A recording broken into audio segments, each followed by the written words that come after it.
बिस्मिल्लाहिर्रहमानिर्रहीम। लाखों करोड़ों दरूद नबी अकरम सल्लल्लाहु अलैहि वसल्लम पर और उनकी आल पर। इस्लामाबाद हाई कोर्ट के दो रुकनी बेंच ने आज मरियम नवाज और कैप्टन सफदर को एवन फील्ड रेफरेंस में बाइज्जत बरी कर दिया, जिसके बाद ये अब इलेक्शन लड़ने के लिए भी अहल हो चुकी हैं। अदालत ने मुख्तसर फैसले में लिखा, मरियम नवाज की 6 जुलाई 2018 के फैसले के खिलाफ अपील मंजूर की जाती है।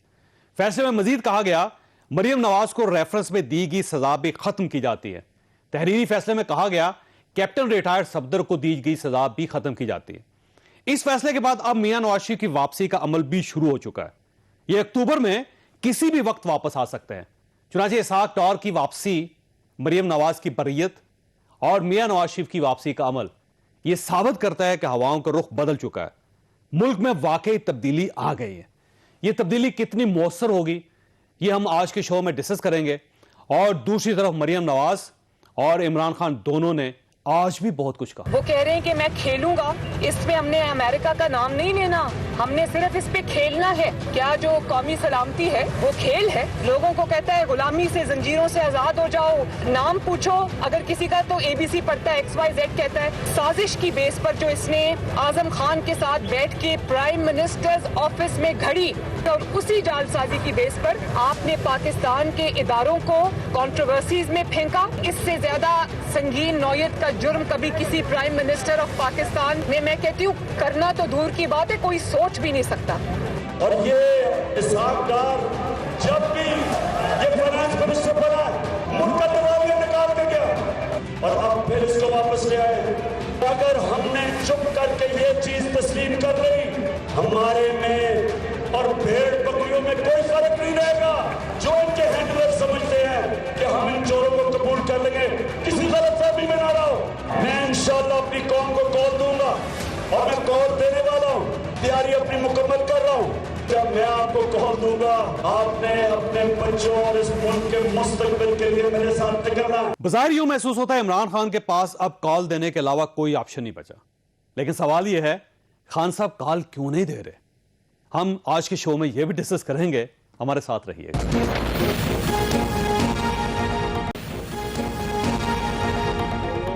प्रोग्राम में दोबारा खुश आमदीद। हमारे साथ तशरीफ रखते हैं डॉक्टर तारक फजल चौधरी साहब, पाकिस्तान मुस्लिम लीग नून के साथ इनका ताल्लुक है। रहमान अज़हर साहब हमारे साथ तशरीफ रखते हैं, सीनियर एंकर पर्सन है, सहाफ़ी है, हमारे दोस्त हैं। और ब्रिगेडियर रिटायर मुसद्दक अब्बासी साहब ने हमें ज्वाइन किया है, साबिक मशीर हैं एहतसाब के। अब्बासी साहब आपका बहुत बहुत शुक्रिया। ये फरमाइएगा सर, ये केसेस तो नैब ने बड़ा जोर लगा के बनाए थे और उस वक्त आपको याद होगा कि प्रेस कॉन्फ्रेंस भी होती थी, आप भी प्रेस कॉन्फ्रेंस करते थे और जो शहजाद अकबर साहब है वो रोज ही प्रेस कॉन्फ्रेंस करते थे। लेकिन आज मरियम नवाज साहबा की जो बरियत है, अब इसे नैब को कहां रखा जाए इसके बाद? सर नैब को तो सब इसे कहते हैं फ्रेंडली प्रोसिक्यूशन। आप कहें जो मैं कहूँ गंदम, आप कहें शुमार, मैं कहूँ जनूब, मैं कहूँ मशरक, आप कहें मगरब, तो जज की आंखों पे तो पत्ती होती है ना, उसके सामने जो कहा जाएगा उसी के ऊपर फैसला देगा। NAB was defending the case, not prosecuting the case today. मुझे तो ऐसे लग रहा था। लेकिन सर सबूत आप लोगों के पास थे? बिल्कुल। तो अदालत में पेश क्यों नहीं हुए? फिर पेश भी हुए, क्यों नहीं पेश हुए? मैं बताता हूँ पेश कैसे नहीं हुए। सबूत क्या, केस क्या था? केस था मरियम नवाज के ऊपर, उसी का केस सुनना था, उसी को बरी करना था ना। केस क्या था? केस ये था कि उन्होंने ये दावा किया था और राइटिंग में दी थी अंडरटेकिंग में, जिसमें कर्जी फंड कब मचाया था कि 2006 की डेट डाल के उन्होंने 2018-19 में साइन किए थे कि मैं ट्रस्टी हूँ अपने भाई की, मैं मालिक नहीं हूँ इन फ्लैट्स की। ऐसे ही था ना।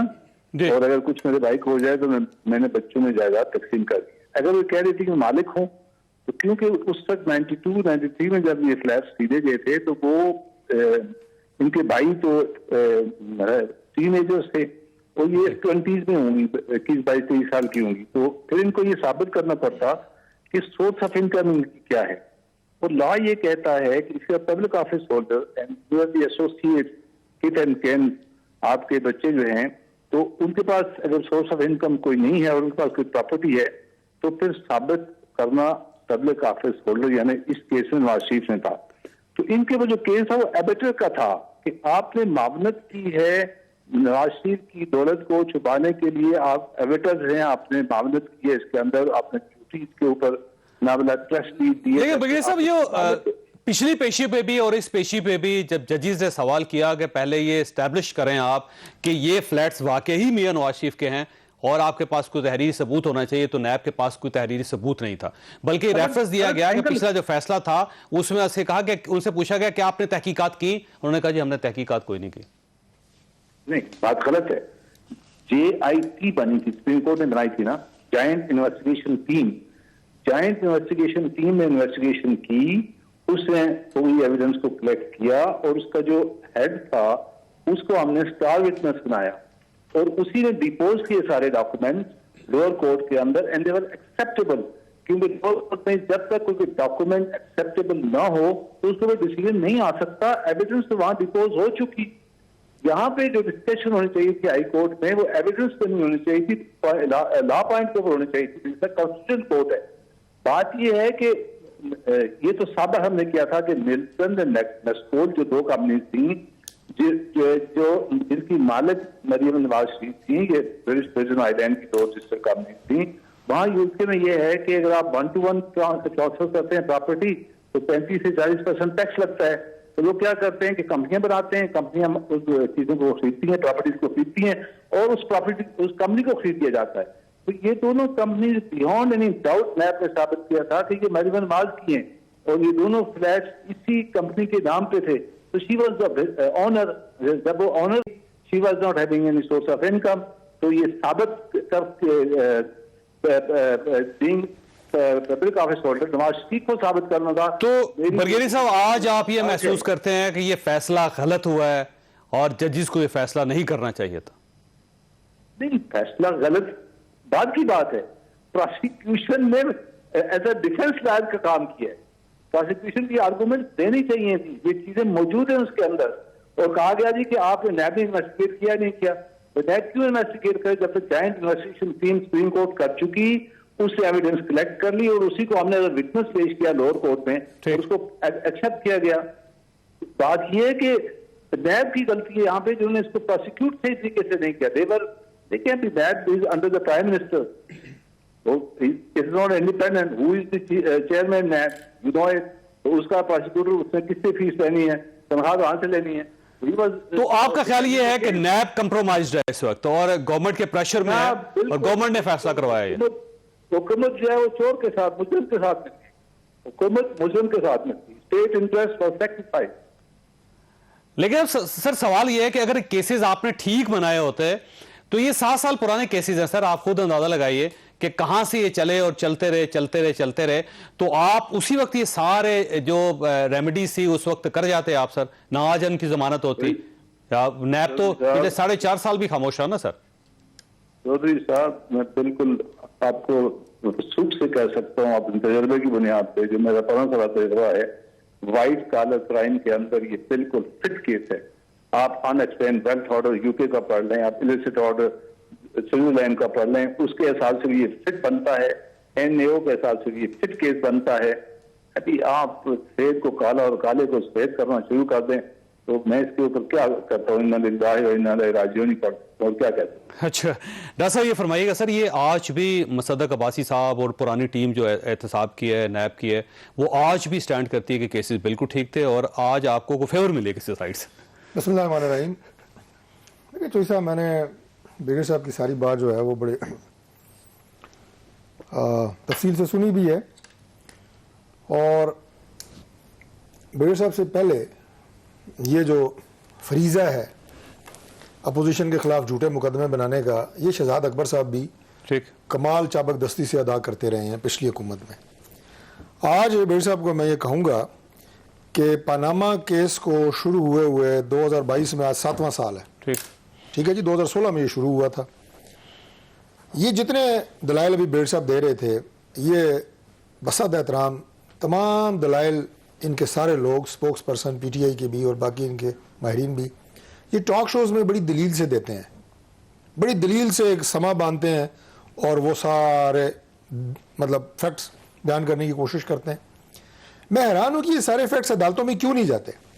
बेगर साहब ने फरमाया जनाब कि हुकूमत मिल गई है जनाब और प्रोसिक्यूशन कमज़ोर था, तो मुझे ये बताएं कि 4 साल इमरान खान साहब की हुकूमत में प्रोसिक्यूशन सोई रही बांगी पी हुई थी। अच्छा, वैसे एक मिनट GIT ने रेफरेंस में आया, आप तो एक तो फौज से इतना डरते हैं। नहीं, मैं आपको बताता एक हूं, मिनट के लिए आपने नहीं रोका बेड़ साहब को। मैंने बात शुरू की, आपने टको टाक शुरू कर दिया। सुन ले, मेरी बात भी सुन ले। गवर्नमेंट है, गवर्नमेंट को बात तो करने देना। गवर्नमेंट में इल्जाम लगेगा। ये GIT बनी थी, मैं आपको 5-6 याद साल बाद है, फैसला आया है। अदालतों ने फैसला किया था सर। उस पे गवर्नमेंट का मकफ तो ले लेना, ठीक है। फौज के साथ तो ये अपील है जिसके अंदर फैसला हुआ है, पहले मेन फैसला हो चुका है। मैं आपको अर्ज कर रहा हूं कि 4 साल प्रोसिक्यूशन इमरान खान साहब के दौर में किधर थी? वो सर फैसला हो गया था, ये सारे सजा हो गई थी। सबूत अगर वहां पे अपील है। थे, अगर वहां पे मौजूद थे तो उस वक्त आने चाहिए थे। ये अपील को दायर किए हुए कितने साल हो गए हैं? कम से कम मेरे ख्याल 2.5 साल तो इस अपील को हो गए हैं। उस वक्त क्यों नहीं ये सारे सबूत आए?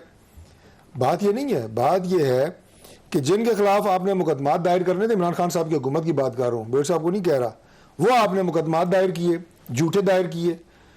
अच्छा, इससे पहले एहसन इकबाल साहब 3,500 अरब रुपया एहसन इकबाल ने अपनी मिनिस्ट्री में, जब वो वजीरे, नहीं वो सही आपकी बात देखें, एक मिनट अब इस केस पे आना, उन्होंने तकसीम किए, इस ₹1 केस के पे करप्शन का इल्जाम नहीं, वो अभी परसों भरी हुए हैं। उनकी आप पढ़े, जजमेंट पढ़े। इल्जाम ये आ रहा है कि नैब जब आपको कुछ नहीं मिला किसी के खिलाफ, आपने राना सनाउल्लाह पे चेयरमैन आपके अपॉइंटेड है और अब वो मैनिपुलेट कर रहे हैं। मैं आपको अर्ज कर रहा हूं ना जी कि ये मैनिपुलेशन हमारे खिलाफ 7 साल से जारी है। शरीफ खानदान के खिलाफ मैनिपुलेशन 7 साल से जारी है। मुकदमात झूठे बन रहे हैं और अब आहिस्ता आहिस्ता जाहिर है हर झूठ का एक शेल्फ लाइफ होती है ना, वो खत्म हो जाता है।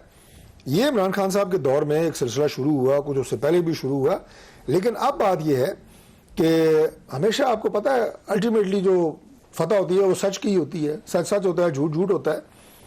ये मुकदमा मैं खुद हर पेशी पे जाता रहा, मरियम बीबी के साथ पेश होता रहा, 12 मरतबा पूछा गया कि आप ये बताएं कि जब प्राइमरी एक्यूज को अभी तक आप साबित नहीं कर सके तो आप जो उनकी मुआवनत कर रहे हैं आप उसे कैसे सजा दे सकते हैं? मियां नवाज साहब को सजा हो चुकी है सर, सजा हुई, मैं अर्ज कर रहा हूं वो कि जेल में थे, वो बीमार हुए, उन्होंने दरख्वास्त नहीं दी, उनको बाहर भिजवा दिया गया इलाज के लिए। नैब नहीं कर सका है। कत्ल केस तो नहीं है प्राइमरी और सेकेंडरी, इसमें तो मिलके बनती है। वाइट कॉलर क्राइम में तो एक पूरी फिलॉसफी है, सारे मिलके करप्शन करते हैं। इसमें एक रिंग बनता है, इसमें कुछ फ्रंटमैन बनता है, कोई एबेटर बनता है, कोई एसोसिएट बनता है, तब जाके वाइट कॉलर क्राइम में करप्शन होती है। 302 को हम करना तो नहीं है, ये क्राइम है तो ये सेकंड। नहीं बेटा साहब, मैं तो अर्ज कर रहा हूँ ना कि ये मुकदमा तो इमरान खान साहब के 4 साल दौर में बड़ी शद्दोमत से चलते रहे, उससे पहले के चल रहे हैं। फैसला पहले हो गया था। लेकिन नहीं, ये अपील भी उस वक्त चलती रही है ना। ये अपील कब की है? साहब का फैसला आया था वो 18 जुलाई को, 18-19 दिन पहले आया था इलेक्शन से, 16 जुलाई 2018 को।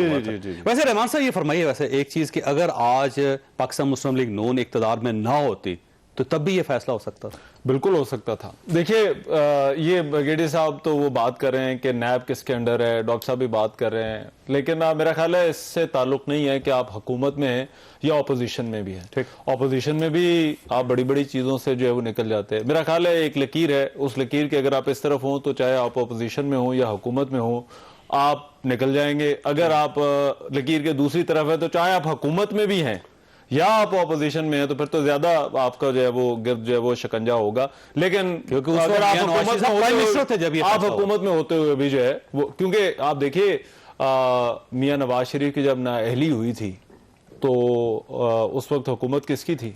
पाकिस्तान मुस्लिम लीग नून की, शायद खान अब्बासी साहब प्राइम मिनिस्टर। उसके बाद उनका जो दूसरे फैसले आए उस वक्त भी हुकूमत जो है वो उनकी थी, तो खान साहब की जो है वो हुकूमत भी जो है वो उसके बाद रही है। तो मेरा ख्याल है ये सवाल हम जरा इसको जो है वो थोड़ा घुमा रहे हैं, लेकिन सवाल ये नहीं है कि कौन हुकूमत में है और कौन जो है बेसिकली एक लाइन नहीं है, एक लाइन है उस लकीर के उस तरफ और लकीर के उस लकीर के दूसरी तरफ, तो आप जहां पे भी हैं कुछ भी हो सकता। मगर देखिए सही बना था बर्डन ऑफ प्रूफ। देखिए आज जो अदालत ने अभी ये चौधरी साहब ये फैसला मेरे सामने है, ये बिल्कुल कुछ 4 या 5 सत्रों का फैसला है, क्योंकि अभी हमें पता नहीं है कि ये अदालत ने आज अगर इक्विटल दी है तो वो किस बुनियाद पर दी है। लेकिन इसमें 2 आम डेवलपमेंट्स हुई थी। एक तो जमानत वाला जो फैसला आया था उसमें भी जो है वो काफी सारे सवालात थे और उसमें बुनियादी जो नुक्ता था और जो बहस भी हुई कोर्ट के अंदर वो थी बर्डन ऑफ प्रूफ के ऊपर। अब मैं बर्डन ऑफ प्रूफ अगर अदालत ये कहती है कि वो बर्डन ऑफ प्रूफ आपके ऊपर है, तो फिर आपके लिए एक प्रोसेस होगा और आपको ये साबित करना होगा कि ये चीजें जो है वो आपके पास जो है वो कहां पर, और अगर इदारे पे, लेकिन अगर इदारे को कहती है तो मेरा ख्याल है इस पे थोड़ा सा, क्योंकि हमें पहले भी पनामा केस को और बाद में जो रेफरेंसेस जो है वो सामने आते रहे, तो मुझे ऐसा लगता है, और हो सकता है मैं गलत हूं, लेकिन एहतसाब के अदालत के अंदर कानून वही है, लेकिन उसकी एप्लीकेशन जो है वो इस तरह से थी कि इनको कहा गया कि आप साबित करें। और आज इस्लामाबाद हाईकोर्ट ने उसी मामले को देखा तो इस्लामाबाद हाईकोर्ट ने कहा इदारा साबित करे, नैब साबित करे। ये इसने मेरा ख्याल है इस चीज से जो है वो इस केस के अंदर बुनियादी तौर पर हैं दोनों अदालतें। अब दोनों अदालतों का फैसला, एहतसाब अदालत कहती है कि ये जो है वो ये जो है वो इन पर जुर्म साबित होता है, इस्लामाबाद हाईकोर्ट कहती है कि नहीं साबित होता। कानून भी एक ही है, कानून के अंदर तो कोई तब्दीली नहीं है, ये फैसला भी जो है वो पुराने कानून के तहत ही हुआ है। मुख्तलिफ है जरा, मगर दोनों अदालतों का जो व्यू है, आपको याद है कि 2018 तक जब ये केस चल रहा था तो उस वक्त बार बार ये पाकिस्तान मुस्लिम लीग नून के वकला ये कहते थे कि नैब साबित करे, ठीक है जी जी, और नैब की तरफ से ये जवाब दिया जाता था कि नहीं, ये तो इन्होंने साबित करना है कि ये प्लॉट, ये जो फ्लैट से कैसे लिया गया। ये मेरे ख्याल में ब्रिगेडियर साहब बेहतर बता सकते हैं कि बर्डन ऑफ प्रूफ जो है वो मुल्जिम पर जो है वो कब शिफ्ट होता है। वैसे ये बताइएगा ब्रिगेडियर साहब कि ये क्या मुल्जिम की जिम्मेदारी है कि वो अपने आप को नीट एंड क्लीन साबित करे, या एक इदारा बनाया हुकूमत पाकिस्तान ने जिसपे अरबों रुपए सालाना खर्च होते हैं, क्या ये उसकी जिम्मेदारी?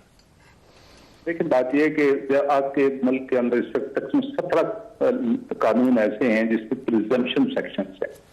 अनएक्सप्लेन वेल्थ ऑर्डर यूके का है, एनसीए जाके नेशनल की जो क्राइम एजेंसी है कोर्ट में दरख्वास्त देती है कि इस शख्स के पास ये घर है, इसको बुला के पूछते हमने फ्रीज कर दिया, इसने ये पैसा कहाँ से लाया। बात ये थी इनकम टैक्स में भी इनकम टैक्स वाले साबित नहीं करते कि आपने घर कैसे बनाया, बल्कि आप कहते हैं कि ये मेरा घर है, इसकी ये वैल्यू, मैंने यहाँ से वेल्थ को इकट्ठा किया।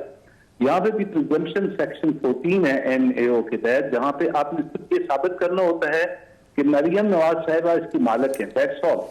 उसके बाद मरियम साहिबा ने साबित करना है कि मनी ट्रेल कहाँ से आई, कैसे खरीदा गया, पब्लिक ऑफिस होल्डर के ऊपर ये जिम्मेवारी भी पड़ती है क्योंकि उनके वालिद थे, उन्हें ये साबित करना था, जिससे उन्होंने कहा जी कतरी खत है, मेरे वालिद साहब ने यूज किया, ऐसे किया वैसे। लेकिन ब्रिगेडियर साहब एक इशू ये है कि आपको याद होगा कि 9/11 से पहले लॉज और थे, पाकिस्तान के अंदर भी ये लॉज मनी लॉन्ड्रिंग के उस वक्त एग्जिस्ट नहीं करते थे, और इंटरनेशनल लेवल पे भी ना बरतानिया में करते थे ना अमेरिका के अंदर करते थे।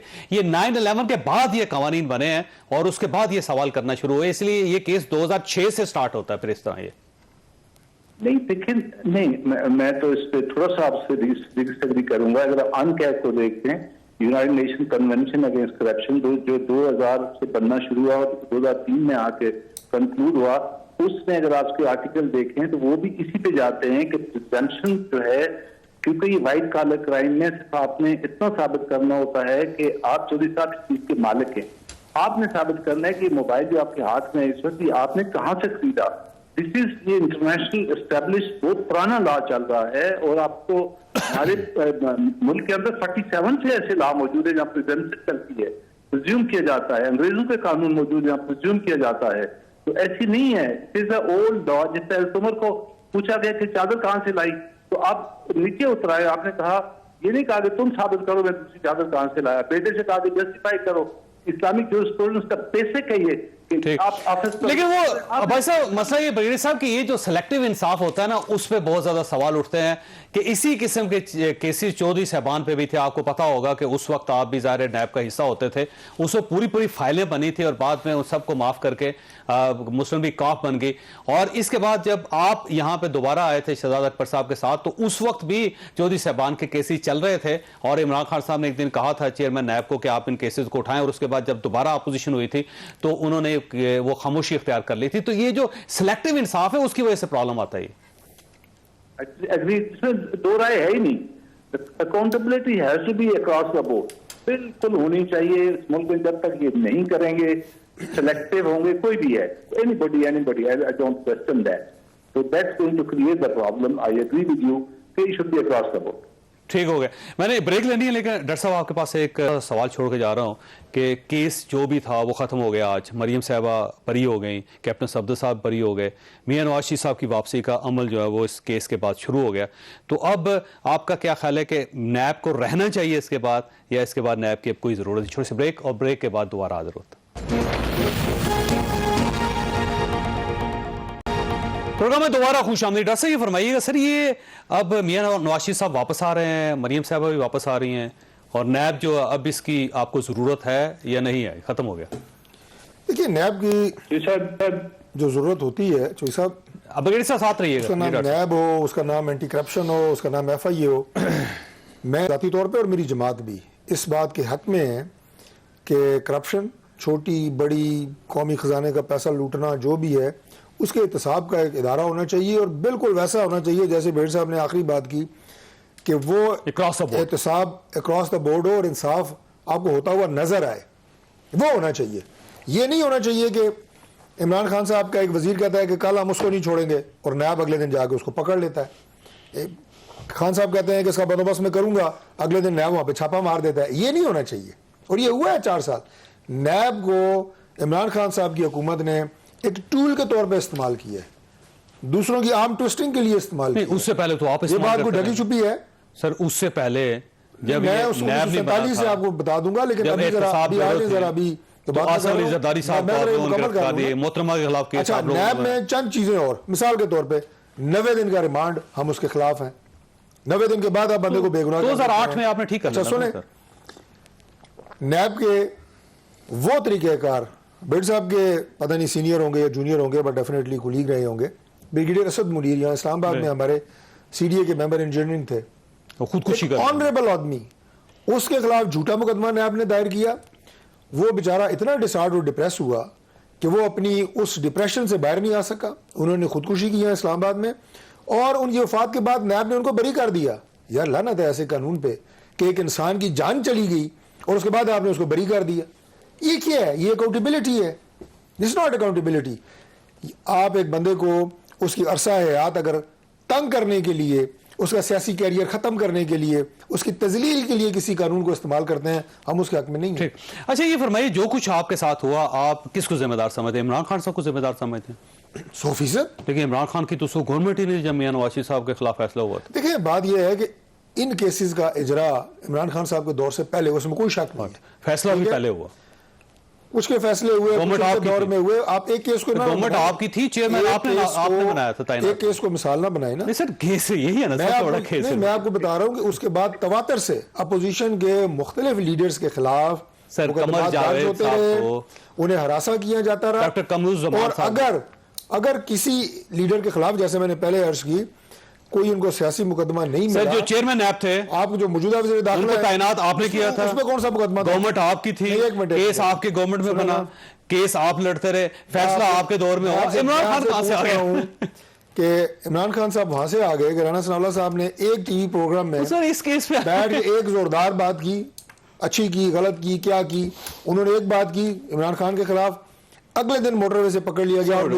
वो गलत था। लेकिन इस केस के अंदर, शुक्र है ये भी आपको पता है कि आप अगर नैब को जिम्मेदार समझते हैं तो नैब का चेयरमैन गलत नहीं सुने ना, और नैब का चेयरमैन आपका कुरान उठा के गवर्नमेंट आपकी वुज़रा अगर अपनी गवर्नमेंट अपने प्राइम मिनिस्टर को नहीं बचा सकती है, और आपका अपना नैब जिसका आपने चेयरमैन खुद तैनात किया, और उसके बाद वो चलते रहे मुसलसल, आज भी बड़े अच्छे तल्लुकात हैं। एक तो बाज़ बात आप इतने मासूम बन जाते हैं ना, आप भी बन रहे हो, बहुत मासूम बन जाते हैं। आप 4 दफा मुझे कह रहे हैं कि आपने चेयरमैन नैब का तकर्रर किया, यही कहा ना।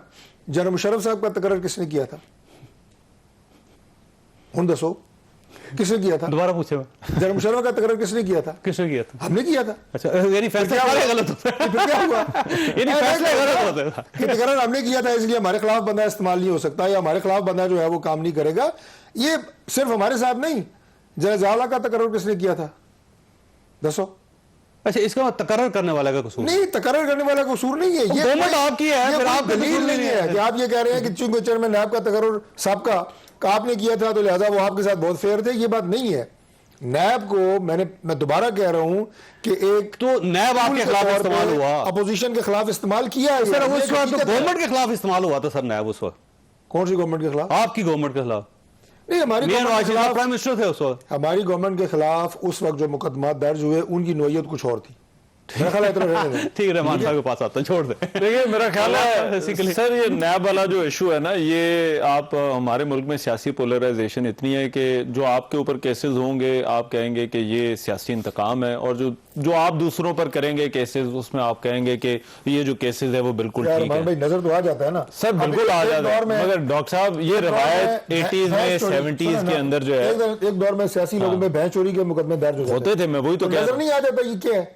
देखिए मैं यही तो नहीं, वो गवर्नमेंट करती थी सर, गवर्नमेंट कर रही है, है। गवर्नमेंट करती थी। यहाँ पे आपका क्लेम है कि आपके खिलाफ फैसला आप इमरान खान साहब ने बात करवाया। करो। इमरान खान मैं- साहब उसमें गवर्नमेंट में थे ही नहीं। सीधी मैं बात है, आपको- सीधी बात बात है, कर जो सकते हैं। एतराज किया जाता था वो आज भी आपकी पार्टी एतराज करती है कि एस्टेब्लिशमेंट ने करवाया। तो सर ये जिस तरह लेकिन आज आप कह नहीं रहे हो। लीक्स अगर आपकी होंगी तो आप उसको जो है वो कहेंगे कि ये बड़ी ज्यादती है, लेकिन अगर किसी और की होंगी तो आप कहेंगे यार ये तो आप उसको सेलिब्रेट करेंगे। नहीं, मैं फिर भी कहूंगा। ठीक है, ये सियासी केसेस वाली भी, मैं डॉक्टर साहब बड़ी माजरत के साथ, आप सियासतदान है जाहिर बात है, लेकिन ये सियासत के अंदर 80-90 की दहाई में, 70 की दहाई में ये पॉलिटिकल केसेस का बड़ा ट्रेंड था। ये रवायत हमारी सियासत में, हमारी सियासी तारीख का हिस्सा और रही ये है, इदारे बनाए भी इन लोगों ने, ये रही है। लेकिन आप ब्यूरो इन लोगों ने बनाया था। उसके बाद हुआ ये था कि ये रवायत जो थी कम हो गई थी, लेकिन पिछले 5, 7, 8 सालों के अंदर जो है वो ये रवायत ऐसा लगता है कि हमारे सियासी कल्चर का फिर से हिस्सा बन रही है कि उनकी हुकूमत होगी वो आप पर केसेस कराएंगे, आपकी हुकूमत होगी वो उन पर केसेस कराएंगे, और हर कोई जो है वो यही कहता है। तो ये जो चीज है ये सियासतदानों को थोड़ा सोचना चाहिए कि ये सियासी रवायत हमारे क्यों, और फिर उसके लिए वैसे choice जो आपने एक फार्मूला लाइन का बनाया था ना वो ज्यादा बेहतर है, क्योंकि पूरी गवर्नमेंट पूरी कोशिश के बावजूद इमरान खान को गिरफ्तार नहीं कर पा रही। उसकी ये वजह जो यह है सर- कि लाइन की दूसरी साइड पे ये तो मेरा और ख्याल आप है, उनके इसका जवाब जो है वो उनके डॉक्टर लाइन साहब के जो है इस वो- तरफ आने का इंतजार कर रहे हैं। उनकी गिरफ्तारी जल्द होगी, ये तो मैं बचपन से सुन जल्द रहा होगी। हूं। अब भाई साहब बात ये है ये भाई साहब बात ये है ये बात ये है कि जो गाजरें खाता है ना उसके पेट में पीड़ उठती है, उसी को तकलीफ होती है और वही पकड़ा जाता है। अभी आप देखें ना, पिछले 4 महीने से आप एक शख्स की गिरद घूम रहे हैं इमरान खान की। कभी तोशा खान ले आते हैं, कभी छाप ले आते हैं, कभी गड़ी ले आते हैं, कभी ये ले आते हैं, कभी वो ले आते हैं, लेकिन पर्सन क्लीन, और आप उसको नहीं पकड़ सकते। मेरी दुआ ये है जाती तौर पर कि हमारे जो इक़्तिदार में आने वाले लोग हैं इतने नीट एंड क्लीन हों कि वो हर तरफ से आप उनको बेशक अप्रोच कर लें, दे शुड नॉट बी प्रोसिक्यूटेबल। ये हमारा एक स्टैंडर्ड होना चाहिए। तो बाकी ये बात कहना कि जब भी किसी पॉलिटिशियन का केस बनाते हैं तो मुझे हमेशा कॉल आती है ये जी ये तो पॉलिटिकल केस है, पॉलिटिसाइज केस है। मैं कहती हूँ ये पॉलिटिशियन के खिलाफ है इसलिए है, हालांकि इसने भी इतने 10 करोड़ का नुकसान पहुंचाया स्टेट के एक्सचेकर को। तो बात यह है कि हमें इस चीज से निकलना पड़ेगा, हमें इस चीज से जाना पड़ेगा कि केस क्या है, उस पर एविडेंस क्या है, उस पर एलिगेशंस क्या है। हम उस शख्स को लेके केस की तरफ जाते हैं। लेकिन भैया साहब मसला ये है कि नैब का जो डीएनए है वो ही गलत है। आपको याद होगा कि जनरल परवेज मुशर्रफ साहब ने बनाया था, उस वक्त इसका बहुत शोर-गुल भी हुआ, बड़े बड़े सियासतदानों के खिलाफ केसेस बने, फिर उन सारे सियासतदानों को ड्राई क्लीन करवा के गवर्नमेंट का हिस्सा बना के उन सब की फाइलें बंद कर दी गई, और उसके बाद सिर्फ आसिफ अली जरदारी साहब बच गए और मियां नवाज शरीफ बच गए। और उसके बाद जब दूसरी गवर्नमेंट आई उन्होंने भी यही काम किया, और इमरान खान साहब के दौर में भी ये होता रहा। तो जब डीएनए ये होगा कि आपने सिर्फ मुखालिफ को पकड़ना है और उसे फिर ड्राई क्लीन करके अपने सिस्टम के अंदर दाखिल कर लेना है, तो फिर एहतसाब कैसे होगा सर पाकिस्तान में? नहीं, ये तो देखिए जो आप बातें कर रहे हैं ये तो सारी absolutely nobody will support this कि जनाब आप ऐसा इंस्टीट्यूशन बनाएं कि आप उसको हथियार के तौर पे उसके खिलाफ इस्तेमाल करें और उसको पोलिटिसाइज करें। हमारे मुल्क में हर अदारा पोलिटिसाइज किया जाता है, क्या पुलिस, क्या रेवेन्यू, क्या जंगलात, क्या नैब, क्या FIA, क्या एंटी करप्शन, दे ट्राई, लेकिन उसमें होता क्या है?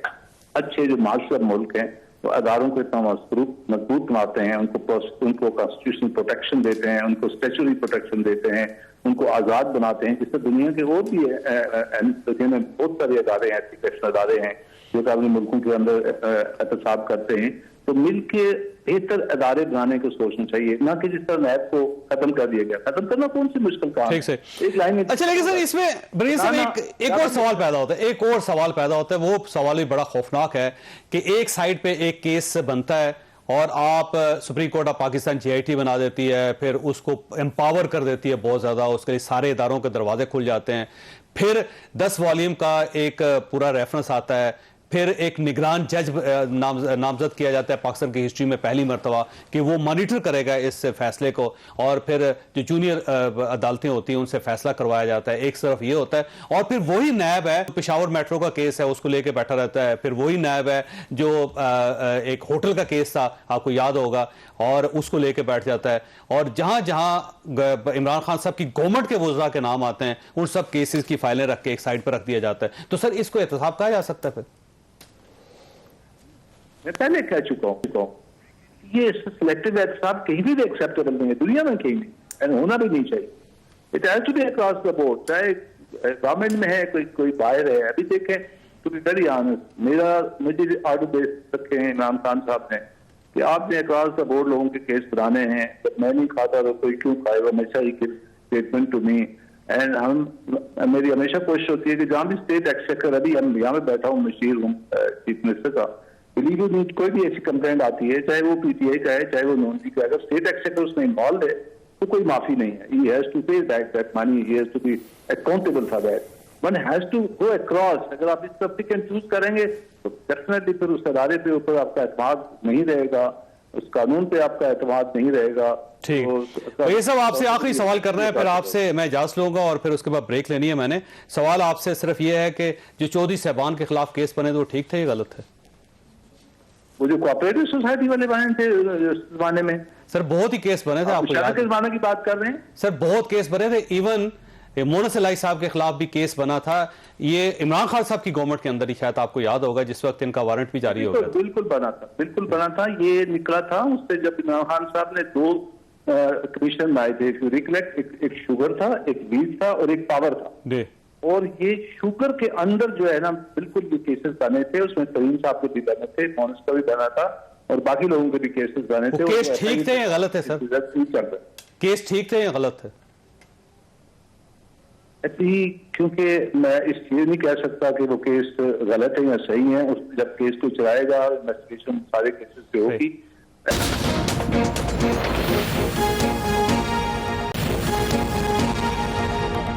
प्रोग्राम में दोबारा खुशामदीद। डॉक्टर साहब ये फरमाइए, मियां नवाज शरीफ साहब वापस आ रहे हैं? बिल्कुल आ रहे हैं, ये उनका मुल्क है और यहाँ पे 3 दफ़ा वो मुल्क के प्राइम मिनिस्टर रहे हैं और उनके जो केसेस की जो हालत है वो आपने देख ली है। जो झूठे केसेस उनके खिलाफ बनाए गए हैं उनकी बुनियाद तो हिल चुकी है। जो आज फैसला मरियम नवाज शरीफ साहिबा के केस में हुआ है और वो बरी हुई हैं, मैं समझता हूँ वो नहीं, आज पूरा शरीफ ख़ानदान बरी हुआ है, आज पाकिस्तान मुस्लिम लीग नून बरी हुई है, हमारा हर वर्कर, हर कारकुन बरी हुआ है, जिन पे ये इल्ज़ाम और ये झूठा आप ये कहें कि एक प्रोपोगेंडा और एक बयानिया इमरान खान ने जनाब के करप्शन आहिस्ता आहिस्ता बाकी केसेस की डिटेल भी अब सारे मियां साहब आ रहे हैं तो अब सवाल तो फिर वही उठेगा कि अब इशू बीमारी नहीं था, इशू ये था कि यहाँ पे हालात ठीक होने चाहिए। देखिए बीमारी जो है वो उनकी जेन्युइन थी, जेन्युइन है। और जब मियां नवाज शरीफ साहब की सर्जरी हुई थी पहली दफ़ा हार्ट की, तो मैं उन्हें देखने लंदन गया था जब पहली दफ़ा उनका हार्ट का ऑपरेशन हुआ था। बीमार तो वो हैं और मल्टीपल बीमारियां उनको, जैसे शुगर है, उनको थोड़ा किडनीज का मसला चल रहा था, ब्लड प्रेशर है, ये तो चल रही थी उनको और हैं। लेकिन जो पिछले दौर में, इमरान खान के दौर में जो फस्तायत रही है, जो मैं ये कहूँगा कि उन्होंने अपने सियासी मुखालिफिन को जिस तरह झूठे नाजायज़ मुकदमात में फंसाया, जिस तरह इंतकामी सियासत का निशाना बनाया, वो अपनी जगह पे एक हकीकत है, इसमें तो कोई शक नहीं है। और मियां नवाज शरीफ साहब को अब मरियम साहबा क्योंकि इलेक्शन लड़ सकती हैं, तो क्या इलेक्शन लड़ेंगी? बिल्कुल लड़ेंगी, जरूर लड़ेंगी इंशाल्लाह। और पंजाब के लिए लड़ेंगी या वफाक के लिए लड़ेंगी? देखिए ये फैसला फौरन लड़ेंगी या थोड़ा ठहर के लड़ेंगी? ये नहीं, फौरन अभी तो जाहिर है कोई ऐसा इलेक्शन है नहीं कि वो लड़े, लेकिन ये फैसला हो रहे हैं इमरान खान जिन हल्कों से जो है वो जिमनी इलेक्शन डेट हो गई है, सारा कुछ उसमें अच्छा कागज। वैसे आप क्या मशवरा देंगे उनको? पंजाब का इलेक्शन लड़ना चाहिए उनको, एमपीए का या एमएनए का इलेक्शन लड़ना? मैं तो कहूँगा दोनों लड़ने चाहिए, दोनों लड़ने चाहिए, ऑप्शंस दोनों पास रखनी चाहिए। और पार्टी जो हमारी क़यादत है, मियां नवाज शरीफ साहब, शहबाज साहब, ये फैसला करेंगे कि उन्हें अपना किरदार कहाँ अदा करना है। ठीक है। अच्छा रहमान साहब फरमाइए, हवाओं का रुख वाकई मुड़ गया है, चेंज हो गया है कि पहले डॉक्टर साहब आए, फिर मरियम साहबा की बरियत है और तीसरी मियां नवाज शरीफ साहब भी अब आ रहे हैं वापस। वैसे मौसम तब्दील हो रहा है। और पंजाब के अंदर वो अगर एमपीए का इलेक्शन लड़ती हैं तो आप मेरे से पूछ रहे हैं, डॉक्टर साहब जो है वो मैं बता रहा हूँ कि मौसम तब्दील हो रहा है। इस्लामाबाद में काफ़ी अब ठंड और खुनकी शुरू हो गई है, मौसम की शिद्दत कम हो रही है। मेरा ख्याल 15 दिनों से मौसम तब्दील हुआ है वैसे। तकरीबन 15 दिन हो गए हैं। ये डार साहब की वापसी हुई है और ये फैसला, लेकिन मेरा ख्याल है नून लीग की कानूनी मुश्किलात तो कम हो रही हैं और ये चीज जो है वो पार्टी को, देखिए पार्टी मियां नवाज शरीफ और मरीम नवाज, उनकी जो इलेक्टोरल या जिसको कहते हैं ना इंतखाबी हथियार आर्सेनल जो है वो उनका मियां नवाज शरीफ और मरीम नवाज है। तो मेरा ख्याल है मुस्लिम लीग नून इस बात पर बैंक जरूर करेगी कि मरीम नवाज पर से कानूनी रुकावट एक हट गई और मियां नवाज शरीफ के हवाले से भी ये फैसला हो तो पार्टी जो है वो एक तरह से जो है वो रिवाइव कर सकती है और इमरान खान को अगर कोई टफ टाइम दे सकते हैं, और ये राय इनकी पार्टी के अंदर है वो मरीम नवाज या मियां नवाज शरीफ है, वो शहबाज शरीफ उस तरह से जो है वो पूरी पार्टी में एक ही वोकल है। हाँ, तो अब देखना ये होगा, लेकिन चौधरी साहब इलेक्शन में भी बड़ा टाइम है, ऐसा मालूम होता है। तो मेरा ख्याल है इसमें अभी जो है वो कुछ अभी पंजाब के अंदर बहुत कुछ होना है। अगर पाकिस्तान मुस्लिम लीग नून पंजाब में हुकूमत नहीं लेती वापस तो अगला इलेक्शन इनके लिए मुश्किल हो जाएगा। उससे पहले उन्होंने तब्दीली करनी है और तब्दीली के लिए बेहतरीन तरीका ये है कि मरीम साहबा को चीफ मिनिस्टर बना दें। चीजें पाइपलाइन में हैं जो इमरान खान साहब की अभी जो साजिश को उन्होंने रंग दिया, और मैं कहूंगा कि साजिश को साजिश बनाने की साजिश की, ठीक ये इसके ऊपर भी तो कार्रवाई कार्रवाई तो आपने करनी है ना सर। मैं अपनी बात कर रहा हूं, मैं हुकूमत की बात कर रहा हूं कि क्या इस बात को इसी तरह जाने दिया जाएगा कि आपने अपने जाती मफाद के लिए आपने प्राइम मिनिस्टर ऑफिस को इस्तेमाल किया, secretary to the prime minister को इस्तेमाल किया, कि सिंपल आपको जनाब एक चीज जो जिसमें कोई धमकी नहीं है, जिसमें कोई मुल्क में कोई ऐसी मुदाखलत की बात नहीं है, आप अपने secretary to the prime minister को कह रहे हैं कि इसे हमने प्ले करना है, हमने इसमें तब्दीली करनी है, वो कह रहे हैं कि यही ऑप्शन है अपनी मर्जी की हम ले आएंगे। आप ये जो डिस्क्वालीफाई करवा दें इमरान खान साहब तमाम बैरूनी मुदाखलत का, और पंजाब के अंदर आप अपनी हुकूमत वापस लेकर सर, ये सियासी लड़ाई होती है, लेकिन इसमें सारे हथियार सियासी नहीं होते। ये सियासी नहीं है। ये देखिए मैं तो आपसे कह रहा हूँ जो सियासी लड़ाइयाँ होती हैं, लेकिन इन लड़ाइयों में सारे हथियार सियासी नहीं थे, ना 2018 में, ना 2013 में, ना 2000 उससे पहले 5, 6, 3, 70 जितना भी पीछे चला जाए उसमें जो है वो कभी भी जो है वो नहीं होते। तो मेरा ख्याल है अगला भी इलेक्शन जो है वो कोई इसी तरह से जो है वो। वैसे आप इस चीज से एग्री करते हैं कि पंजाब के अंदर नून लीग तब्दीली लाएगी, क्योंकि सूरत हाल में मुमकिन नहीं है। हमजा शहबाज अगर मरीम साहबा को ये चीफ मिनिस्टर बनाते हैं तो एक सूरत हाल इनके लिए बेहतर हो जाएगी। देखिए मेरा ख्याल है हमजा शहबाज वाली एपिसोड के बाद नून लीग के लिए उससे रिकवर करना जो है वो बड़ा मुश्किल काम है और उसको बड़ा वक्त लगेगा, क्योंकि ये जो चीजें पंजाब में जिस तरह से डेवलपमेंट हुई और जो फैसला आया ना वहां पर मेंबरान के हवाले से, उसके बाद वहां पर मुस्लिम लीग नून के ऑप्शंस बड़ी लिमिटेड हैं। तो मेरे ख्याल है इनको सर्वाइव करना पड़ेगा नून लीग को। लिमिटेड है, लेकिन ऐसा नहीं है कि मुमकिन नहीं है। हुकूमत की तब्दीली है, मुमकिन है और ये होगी और जल्द होगी। पंजाब की बात कर रहा हूँ। और मरीम साहबा को चीफ मिनिस्टर देखना चाहेंगे आप? मरीम साहबा आई विश कि इस वक्त अगर कोई ऐसा मौका हो कि वो इलेक्शन लड़ सके और एमपीए बन सके तो he will be the best chief minister. Sir आपने गुफ्तगू सुनी, फैसला आप खुद कर लीजिएगा। अल्लाह ताला आप और आपके अहले खाना को हर किसी मुसीबत से महफूज रखे। अल्लाह हाफिज।